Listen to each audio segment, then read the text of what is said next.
This is an overview of manifests in Crow's Nest.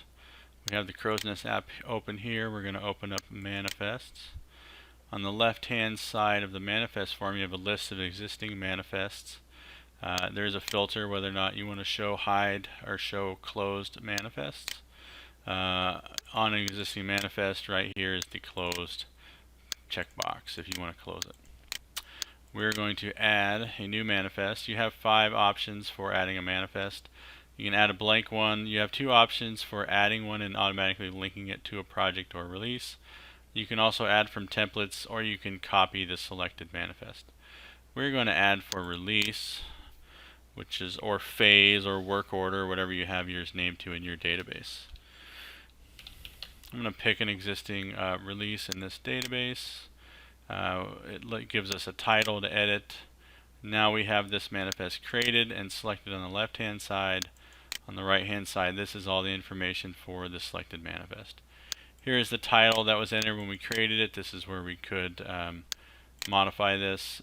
We can see that there's a link to the project here and the release. This is where you could modify that as well. You have a destination field and an instructions field here. You also have more information under details. Details has an origin and a destination. Each one of those can have a date and a time, contact, phone, and address, and you can right click those fields and insert from the database. These checkboxes are customizable. There's extra custom text fields and checkbox fields that you can add under settings options, so we're going to leave those alone for now. Also on the header you have manifest notes, so this is like any other note field in Crow's Nest. You can add a note, it'll name and date stamp it, and those are notes particular or linked to this specific manifest. The item notes, once we have line items on this manifest, you can actually take individual notes for individual line items. And then you have a scan history. We'll show you that in a second. So we have a blank manifest and we want to add some line items to it. You can add blank line items, you can add multiple blank line items, and you can fill this information in by hand. Ultimately, the easiest way to do this is to set up an import from some import source or engineering software that's generating your list of deliverables. I'm going to import a sample microvellum export we had here, and we'll take a look at the line items. So this is a unique database ID that Crow's Nest generates. There's a container for which shipping container this has been loaded onto. You have a source. This may be, where is this item coming from? So that if you're the shipping department and you're loading a shipping manifest, you know where you're going to be receiving this from, so you know where to go look for it if you're trying to load it. The number column is for your unique identifier of that product. So these are cabinet numbers. Location is where on site this product is going to. You have a full description, a finish.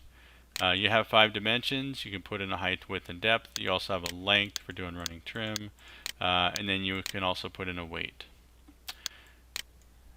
Now next to that you have all of the actions. Now we have up to 15 actions that can be renamed to whatever you like. They're all customizable. These are some typical ones for cabinet shop. So you may scan the cabinet as it comes off the assembly line.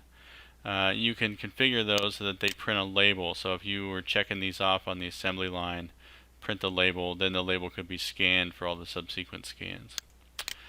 Maybe it gets scanned when it goes through quality control. This company had 2 staging areas, so it's being scanned as it goes into the staging area. Oh, this was set up for a printer that's not connected anymore. And then on truck and on site. So this is kind of the life cycle of a product as it comes off the assembly line on the way to the job site. So if we look at this particular item, up top you have the scan history. So you do have a name or a time and date. You have a name, who did it, what container, what they scanned. So every time a cabinet has been checked on screen or scanned with a barcode, that'll be logged. The manual column indicates that I manually checked this. I did not scan a barcode.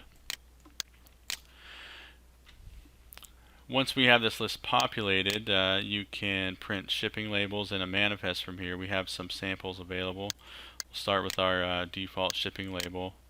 So this one we'll group by source. So these first two are, so this first one's coming from assembly, this next one's coming from finishing, the rest of these didn't have one, so they're on the same page. It has your company logo in the middle. These are some initials, boxes for the person who's quality checking your cabinets to initial it.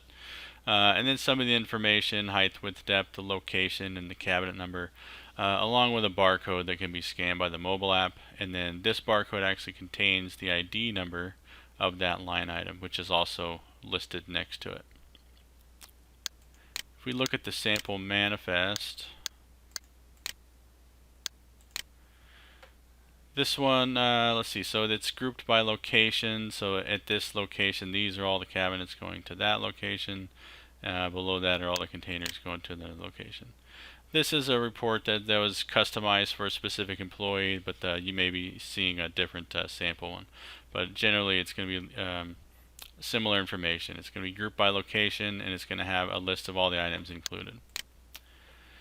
When you're scanning an item on the mobile app, you can also scan onto a specific container. So if you create a delivery, so this may be a truck going to New York, this may be a date and a truck number, and you scan that to that truck, then you know that that cabinet is currently on that shipment.